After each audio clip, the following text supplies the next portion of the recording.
قليل دائم خير من كثير منقطع. ودي المقولة اللي احنا هنفضل ماشيين بيها طول الفترة الجاية لحد ما نوصل للامتحانات ان شاء الله.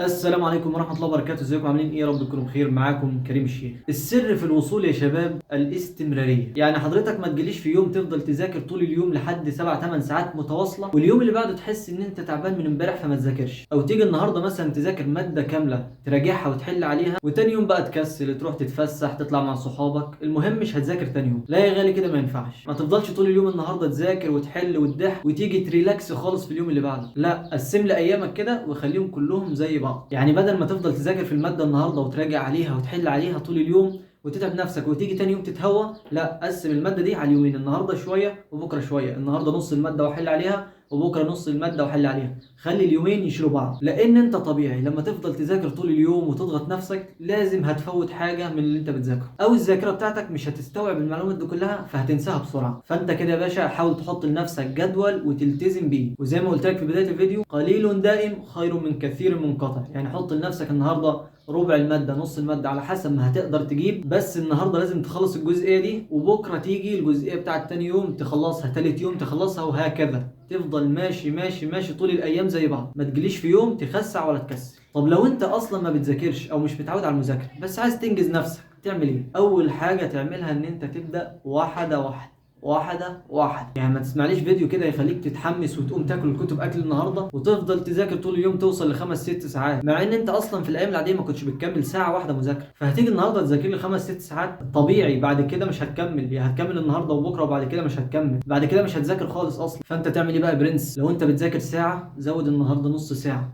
ذاكرت الساعه ونص النهارده تمام، لقيت نفسك فريش كده والدنيا تمام، خلاص بكره تزود كمان نص ساعه، يبقى كده ساعتين. لقيت نفسك ماشي والدنيا تمام، زود كمان نص ساعه في نص ساعه في نص ساعه لحد ما توصل 4-5 ساعات بتذاكر وما تحسش اصلا ان انت بتذاكر وما تحسش بالتعب. فلو وصلت للمرحله دي صدقني عمرك ما هتبطل مذاكره، وهتحب المذاكره ومش هتمل. بعد كده هتلاقي نفسك انت الفتره الباقيه دي هتلاقي نفسك كل يوم بتذاكر بال5-6 ساعات من غير ما تمل. طب المذاكره دي عباره عن ايه؟ بس عشان الناس اللي بتسال، احنا ما بنعرفش نذاكر، يا اما احنا بنحل يا اما بنسمع المدرسين على اليوتيوب.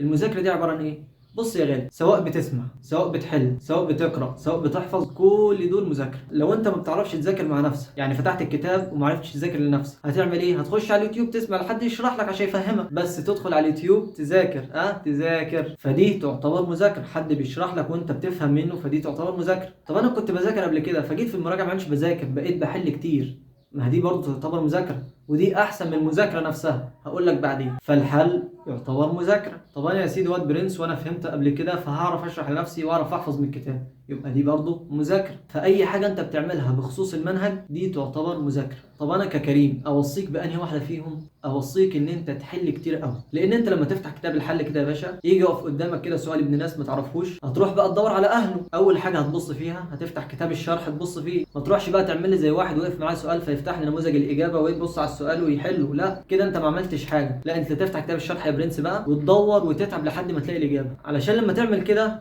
مش هتنسى الإجابة بعد كده تاني. لكن لو أنت استسهلت وفتحت كرست الإجابة وجاوبت السؤال وخلاص على كده، أوعدك تاني يوم لما يجي قدامك السؤال تاني مش هتعرف تحله. طب يا سيدي أنا فتحت كتاب الشرح وفضلت أدور على الإجابة مش لاقيها، او لقيتها بس ما فهمتهاش، هعمل ايه؟ هروح افتح اليوتيوب واسمع حد يشرح لي المعلومه دي. فيبقى انت كده اصلا الحل خلاك تعمل كل حاجه انت بتذاكر بيها، سواء فتحت كتاب الشرح ودورت فيه على الاجابه، او سواء سمعت على اليوتيوب حد يشرحها لك ففهمتها. يبقى كده انت لما تحل ويقف قدامك اسئله كتير مش هتعرف اجابتها، هتدور على اجابتها او هتدور على حد يشرحها لك، يبقى انت كده عملت كل حاجه عشان تذاكر السؤال ده. وبص بقى، انت لازم تذاكر بالذوق بالعافيه، لازم تذاكر سواء كنت بتذاكر من اول السنه او لا، فانت في الفتره دي يا باشا مضطر ولازم ان انت تذاكر. طب يا دكتور انا ما كنتش بذاكر قبل كده والدنيا تايهه مني ومش عارف ابدا منين. ابدا من اي حته، المهم تذاكر. طب يا دكتور انا لو بدات دلوقتي مش هلحق اخلص. يا حبيبي نص العمى ولا العمى كله. انت لما تدخل الامتحان ومعاك نص الماده احسن، ولا لما تدخل الامتحان مش معاك اي حاجه ابيض يا ورد؟ لا يا باشا، ذاكر وافضل ذاكر لحد ما تدخل الامتحانات يبقى انت معاك معلومات داخل بقى الامتحان، بدل ما تدخل انت